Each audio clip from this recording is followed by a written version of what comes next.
Bismillahirrahmanirrahim. So, uh, we started the topic of globalization yesterday, and that topic is continue today. Uh, Globalization was the last topic where it is considered to be the movement of three things, in my point of view: the goods and services, the movement of goods and services, the movement of labor, and the movement of capital. सो इसके कुछ benefits और drawbacks भी आपके सामने रखे गए थे। Globalisation को सपोर्ट करने वाली भी कुछ चीज़ें आपने पढ़ी थी, जिनमें आपने देखा था ग्लोबलाइजेशन को सपोर्ट करने वाली चीज़ों में कि इसको आईटी ने, कार्गो कंपनीज ने, फ्री ट्रेड का जो फर्स्ट प्रायोरिटी दी गई थी, फ्री ट्रेड एंड ग्लोबलाइजेशन को जो फर्स्ट प्रायोरिटी दी गई थी, और उसके अलावा इंपोर्ट टैरिफ कोटास का रिड्यूस करना, प्रोटेक्शनिस्ट इकोनॉमीज को कम करना, इसके जो मल्टीनेशनल कंपनीज थी उन्होंने ग्लोबलाइजेशन को सपोर्ट करने में काफ़ी ज़्यादा हेल्प की। तो इसके बाद जो आज का जो टॉपिक है, जिसको कल थोड़ा सा स्टार्ट किया गया था, that is international marketing. Basically क्या चीज़ है, एक मुल्क में आप चीज़ें बनाते हैं और दूसरे मुल्क में उस प्रोडक्ट को क्या करते हैं, सेल करते हैं। इसको डेफिनेशन के अंदर दोनों चीज़ों को के सिनेरियो को बता दिया गया। International marketing means selling the goods and services, selling and buying, दोनों चीज़ों को कंसिडर किया गया था। Selling and buying the goods and services in abroad markets outside your country other than your local domestic market से आप दो वजह से बाहर जा सकते हैं। या तो आपकी प्रोडक्ट आपकी डोमेस्टिक मार्केट में उसकी डिमांड ही नहीं है, या फिर डोमेस्टिक मार्केट जो है वो सैचुरेटेड है। अभी आज इसको भी डिस्कस किया जाएगा कि जो सैचुरेटेड मार्केट्स हैं उनका क्या मतलब है। अनसैचुरेटेड मार्केट का जो वर्ड है वो कल डिस्कस किया गया था। सो चलते हैं इंटरनेशनल मार्केट के फर्दर कॉन्सेप्ट्स की तरफ।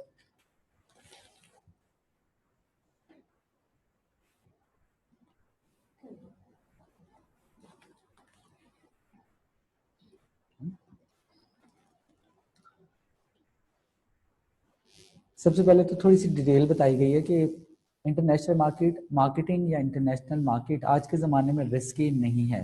बताया गया कि एक वक्त था once too risky and expensive, उसमें तो ट्रांसपोर्टेशन कॉस्ट की वजह से एक्सपेंसिव था, या फिर आप इस तरीके से कह सकते हैं कि उस ज़माने में क्योंकि आईटी और बैंकिंग सर्विसेज इतनी स्ट्रांग नहीं थी, तो जो पेमेंट्स के इश्यूज की वजह से जो सिक्योरिटी ऑफ पेमेंट है और श्योरिटी ऑफ पेमेंट की वजह से बाज़ औक़ात आपको नहीं फेस करना पड़ता था।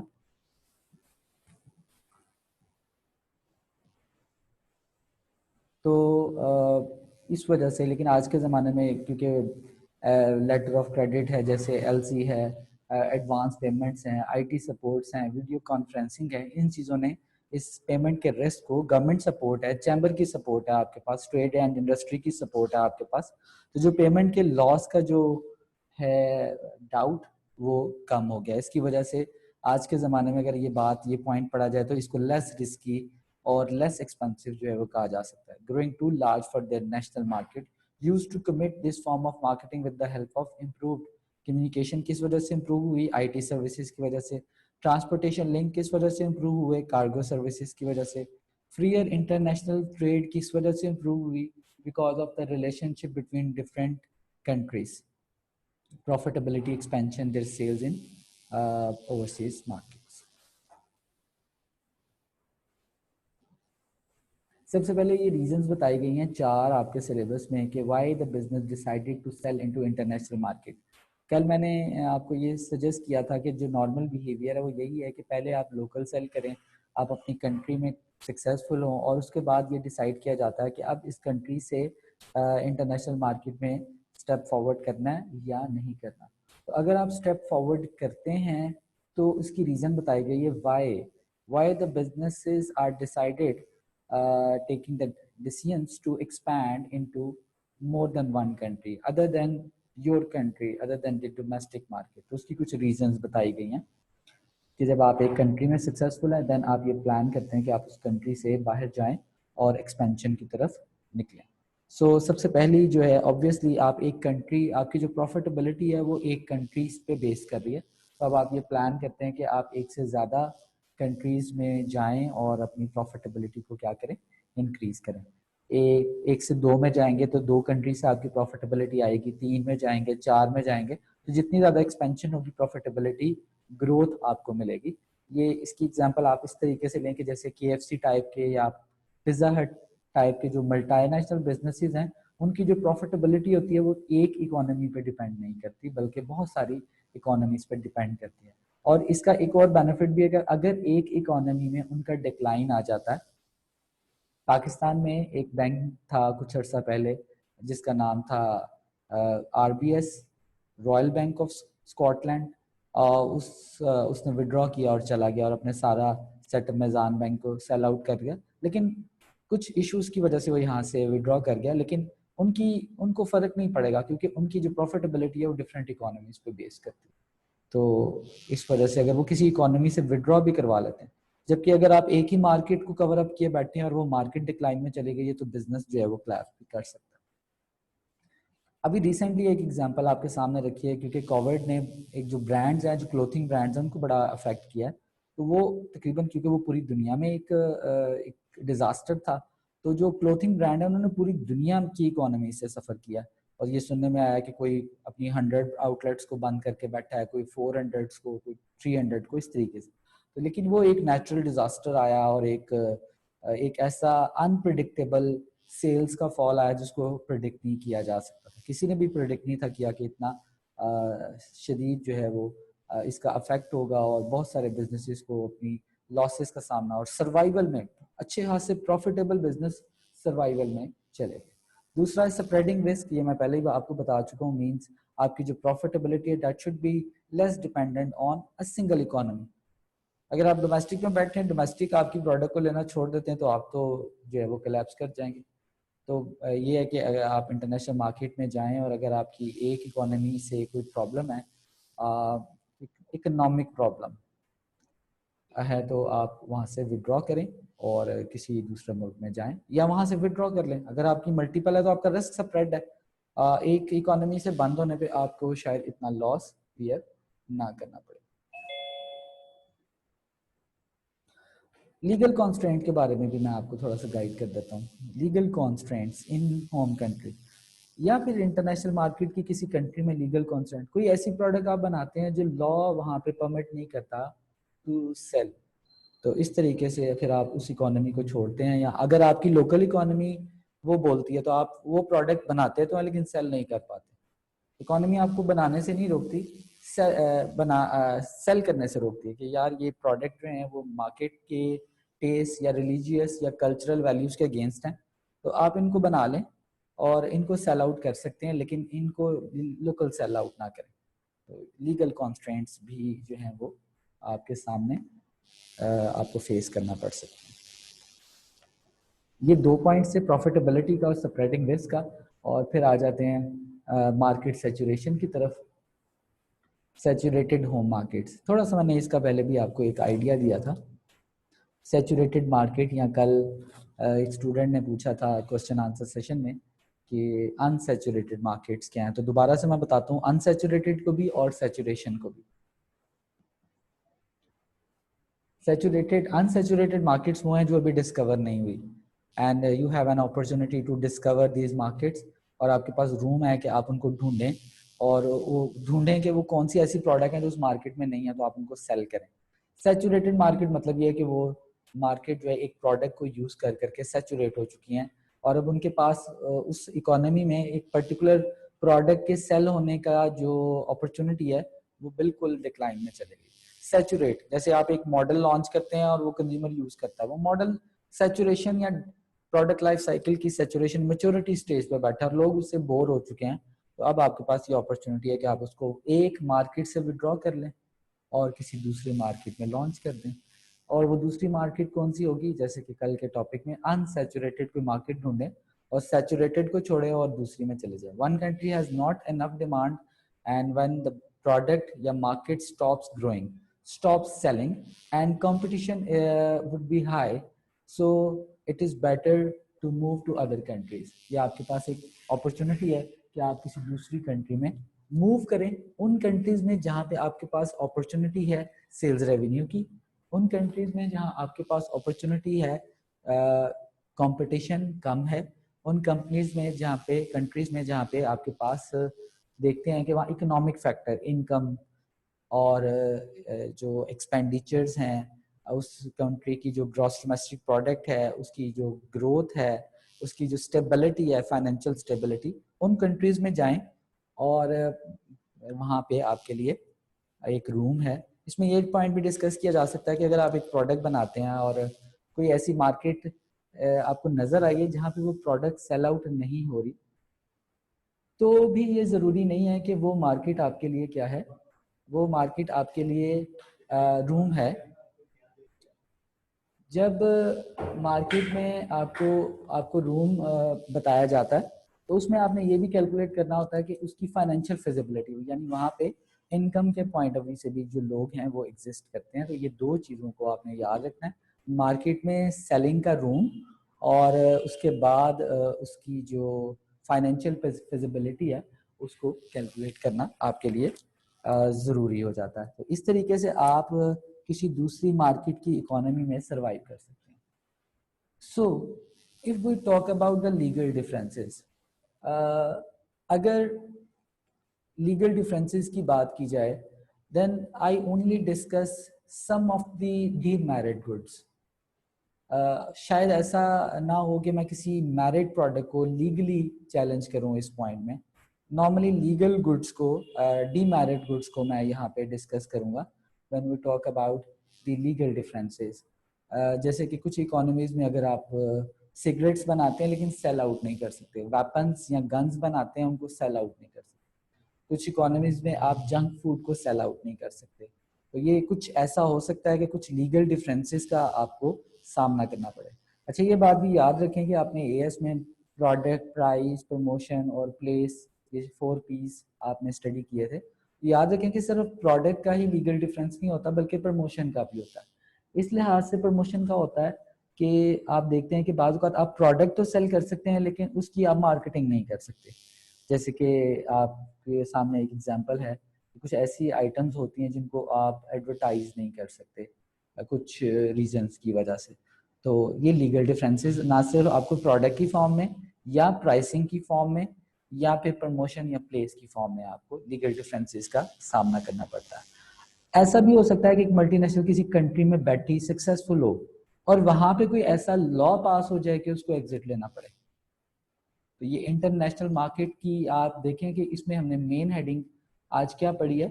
आज हमने मेन हेडिंग इसकी ये पढ़ी है कि व्हाट आर द डिफरेंसेस।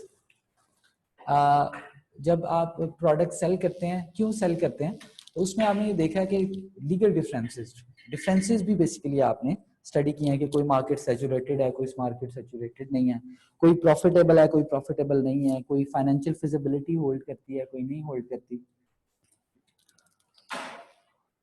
और कुछ मार्केट्स में कुछ लीगल डिफरेंसेस का आपको सामना करना पड़ता है। तो ये आज आपने सबसे पहले इस रीजन को समझा है कि why the businesses move to a international market. जब वो एक लोकल इकोनॉमी में सक्सेसफुल हैं तो वो लोकल इकोनॉमी से क्यों फर्दर मूव आउट करते हैं। उसमें पहला पॉइंट था प्रॉफिटेबिलिटी, उसमें जो दूसरा पॉइंट था वो आप चाहते हैं कि आपका रिस्क जो है वो स्प्रेड हो जाए मुख्तलिफ इकोनॉमीज पे, इकोनॉमी का डिक्लाइन आपके बिजनेस को अफेक्ट ना करे। और फिर आपने ये देखा कि जो मार्केट हैं वो समटाइम्स सैचुरेशन में चली जाती हैं।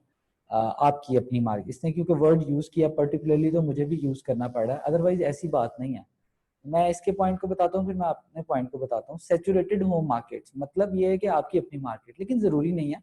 मतलब ये है कि आप मल्टीनेशनल बैठी हैं तो कोई भी इकोनॉमी सैचुरेशन में जा सकती है और सैचुरेशन से आपको निकलना है और मूव करना है कि दूसरी इकोनॉमी में। और लीगल डिफरेंसेस का सामना आपको करना पड़ सकता है, स्पेशली अगर आप कोई टोबैको टाइप प्रोडक्ट जो है वो सेल करते हैं तो कहीं बनाना इजाजत है, कहीं सेल करना इजाजत है, कहीं मार्केटिंग करना की परमिशन नहीं है। तो इकोनॉमी और लॉ पे डिपेंड करता है, लीगल डिफरेंसेस का आपको सामना करना पड़ सकता है। एक मैरिड प्रोडक्ट की भी एग्जांपल दे सकता हूँ, क्लोथ्स पर्टिकुलरली कल्चरल और रिलीजियस वैल्यूज के अकॉर्डिंगली पहने जाते हैं, तो इसमें भी आपको लीगल डिफरेंसेस का सामना करना पड़ सकता है कि कोई पर्टिकुलरली क्लोथ्स आप मैन्युफैक्चर तो करते हैं लेकिन उनको किसी पर्टिकुलर कंट्री में ड्यू टू कल्चरल और रिलीजियस वेरिएशन आप उनको सेल आउट नहीं कर सकते।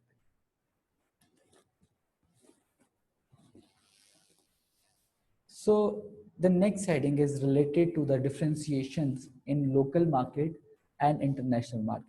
जब आप एक शहर से दूसरे शहर में भी जाते हैं तो आपको कल्चरल वैल्यूज का, लोगों की लैंग्वेज का, बात करने के अंदाज का थोड़ा सा डिफरेंस का सामना करना पड़ता है। रैदर इसके कि जब हम एक मुल्क में, एक कंट्री में एक स्पेसिफिक प्रोडक्ट उसके अकॉर्डिंगली सेल आउट कर रहे हैं। जैसे कि आप कितनी एक कॉमन सी एग्जांपल है जो क्लोथिंग है, दो एग्जांपल मैं हमेशा इसमें ऐड करता हूँ, फूड की और क्लोथिंग की। तो ये दोनों वो प्रोडक्ट हैं जो बड़ी क्रिटिकल है, और ज़रा सा अगर आप किसी दूसरी कंट्री में मूव करते हैं तो वहाँ पे आपको क्लोथिंग का कल्चर भी चेंज मिलता है और फूड का कल्चर भी आपको चेंज मिलता है। तो ये चीज़ें आ जाती हैं। इंटरनेशनल मार्केट क्यों डिफरेंट होती है आपकी लोकल मार्केट से? तो चलते हैं आज के इस टॉपिक की तरफ, आज की इस दूसरी हेडिंग की तरफ। The name of the heading is why international marketing is different from the marketing or in your local domestic area.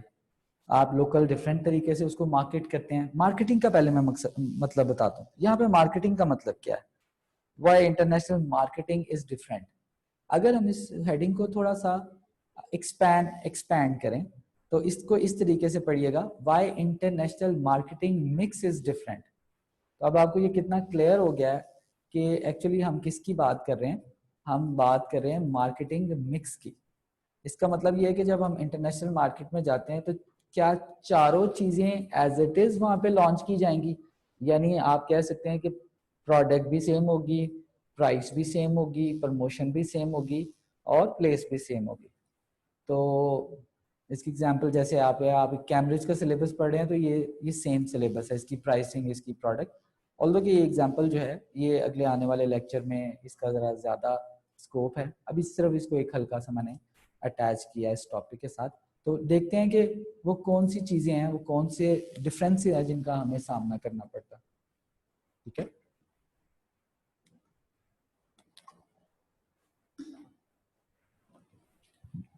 the first point is related with the political stability. How stable your economy is, the stability, the instability.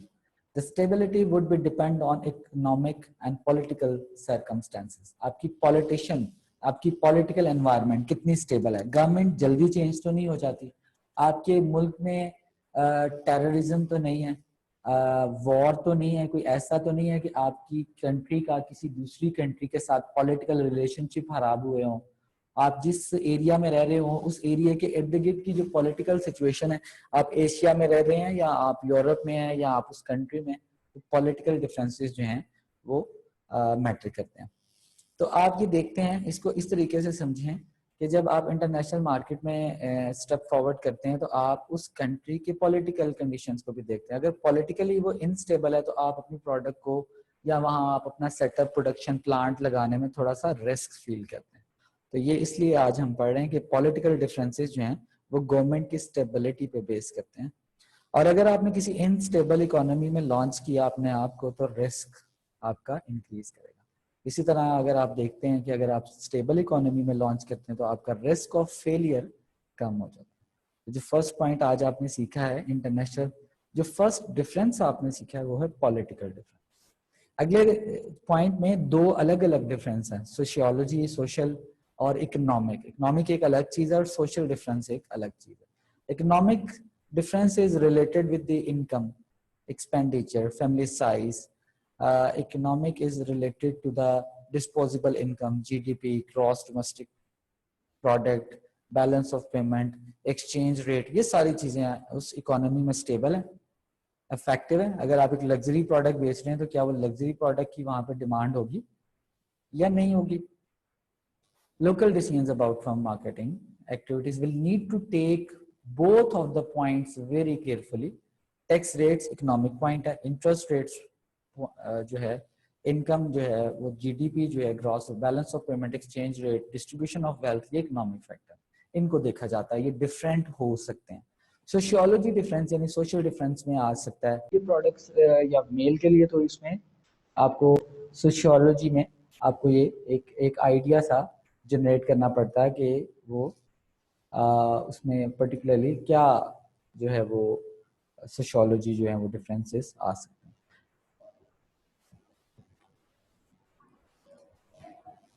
The next point is related with the cultural values. आज हम इसमें दो चीजों को पढ़ेंगे। Culture का तो word use किया जाता है, लेकिन एक्चुअली कल्चर फॉर्म कैसे होता है? Who defines the culture of any country?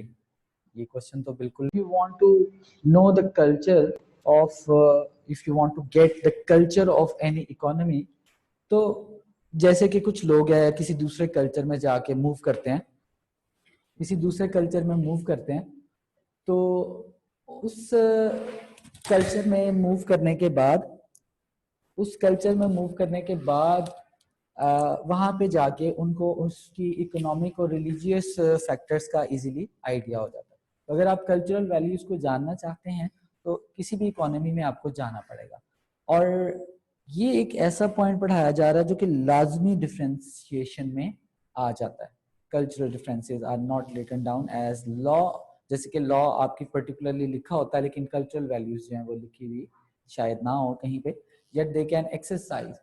और बताया जा रहा है कि जो सबसे मजबूत और स्ट्रॉन्ग पॉइंट होता है, जो सबसे स्ट्रॉन्ग डिफरेंस है, वो आपके पास कल्चर का और रिलीजियस का डिफरेंस होता है। अच्छा, अब इसका ये सोल्यूशन भी बताना चाहिए कि आप इस कल्चरल और रिलीजियस जो कॉन्स्ट्रेंट्स हैं, जो डिफरेंसेस हैं, क्या आप इनको मैनेज कर सकते हैं? तो फिर इसका जवाब बेसिकली आसान लैंग्वेज में ये है कि जब भी ये इश्यूज आपके सामने रखे जाते हैं कल्चरल और रिलीजियस के, और आप किसी दूसरी कंट्री में मूव करना चाह रहे हैं, that you have to conduct the market research. आपको अगर किसी कल्चरल वैल्यूज के बारे में पढ़ना है और किसी कल्चरल चीज के या रिलीजियस, तो आप किसी कंट्री में जा रहे हैं और वहां पे आपको ये क्लियरली नजर आ रहा है कि वहाँ पे कल्चरल और रिलीजियस डिफरेंसेस एग्जिस्ट करते हैं, तो ये क्लियरली आपके लिए बात होना चाहिए कि पहले आपको जाके वहाँ पे मार्केट रिसर्च को कंडक्ट करना होगा। उस कंडक्ट करने के बाद फिर आप ये डिसाइड करेंगे कि उन कल्चरल और रिलीजियस वैल्यूज को आपने उस इकोनॉमी में कैसे मैनेज करना। तो द मोस्ट इम्पॉर्टेंट पॉइंट, मैं अगर आप मुझे बोलेंगे कि मैं इसको प्रायोरिटाइज करूं, तो मैं इसको फर्स्ट पे रखूंगा, इकोनॉमिक को सेकंड पे रखूंगा, सोशल को थर्ड पे रखूंगा, फोर्थ पे मैं पॉलिटिकल एनवायरनमेंट को पेस्ट करूंगा, और लास्ट पे मैं लीगल चेंजेस को, जो कि मैं थोड़ा सा ऑलरेडी भी डिस्कस किया अभी थोड़ी देर पहले, उसको मैं पेस्ट करूंगा। cultural differences are not written as law, yet they have a powerful impact on people behavior। Failure to recognize, बताया जा रहा है कि अगर आप कल्चरल और रिलीजियस वैल्यूज को इम्पोर्टेंस नहीं देते, अगर आप लैंग्वेज को भी उसने कल्चर के अंदर से शामिल कर दिया, आप अगर लैंग्वेज को कंसीडर नहीं करते, कल्चर को कंसीडर नहीं करते और रिलीजन को कंसीडर नहीं करते, तो ये आपके लिए एक ड्रॉबैक हो सकता है और आपके लिए एक फेलियर की रीजन जो है वो बन सकता है। Next point, legal differences. Legal law को अब हम पढ़ने लगे, लॉ के डिफरेंस को आज हम पढ़ने लगे।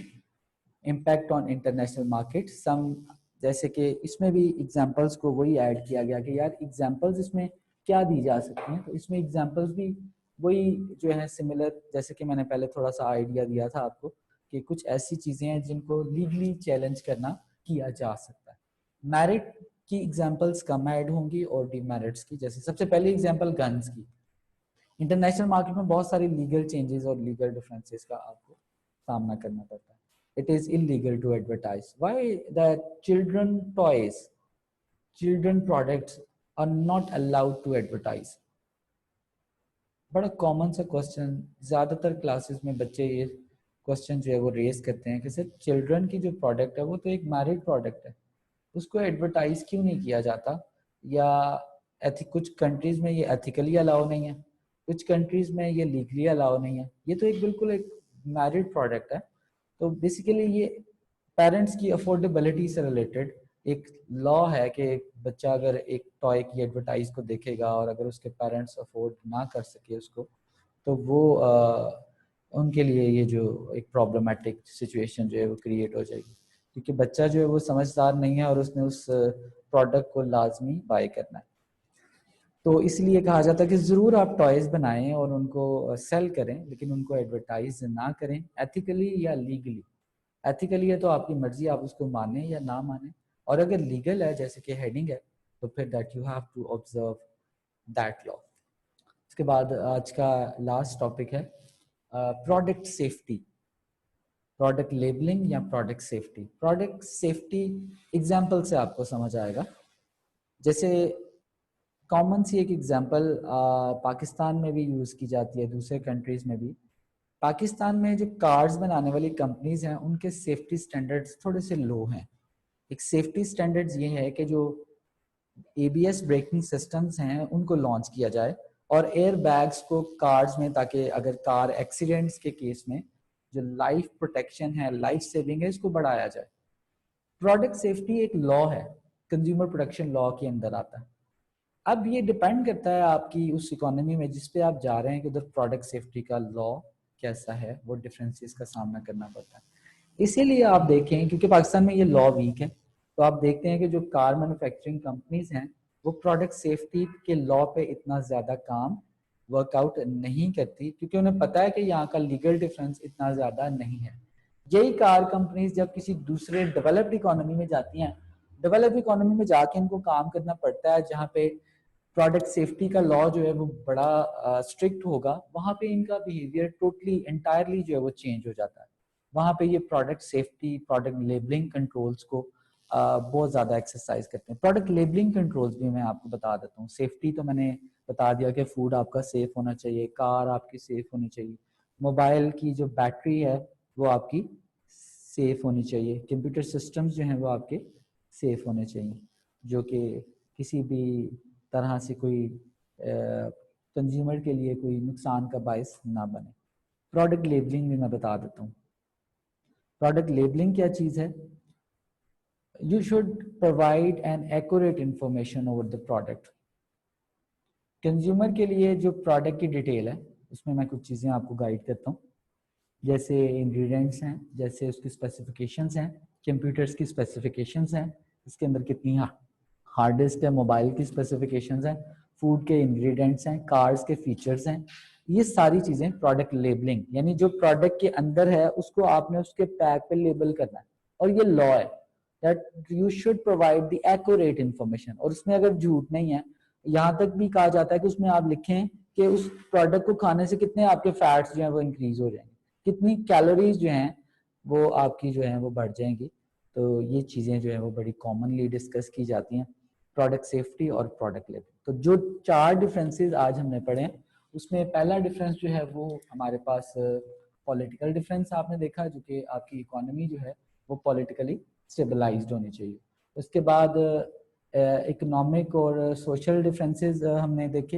इकोनॉमिक आपकी स्टेबलाइज्ड होनी चाहिए और सोशल जो हैं वो उनमें डिफरेंस आ सकता है, और इनको भी मैंने स्टेबल करने के बारे में आपको बताया। उसके बाद थर्ड पॉइंट है कल्चरल डिफरेंसेस, जिसमें रिलीजियस और कल्चरल डिफरेंसेस ये बिल्कुल कॉमन सा पॉइंट है। ये किसी भी आम इंसान जब दूसरे मुल्क में जाता है या एक बिजनेस जब दूसरे मुल्क में सेल करने जाता है, तो जो कल्चरल वैल्यूज का जो डिफरेंस है वो उसको फेस करना पड़ता है। और जो लास्ट पॉइंट है लीगल डिफरेंसेस, लीगल डिफरेंसेस जो हैं वो उन चीज़ों के लिए जो लॉ से रिलेटेड होती हैं। तो this is all about the international marketing आज का टॉपिक। कल हमारा था ग्लोबलाइजेशन, उसको हमने समझा। आज हमारा टॉपिक था इंटरनेशनल मार्केट। तो इंटरनेशनल मार्केटिंग से रिलेटेड अब अगर आप लोगों का कोई भी क्वेश्चन है तो आप नेक्स्ट सेशन में पूछ सकते हैं। अल्लाह हाफिज।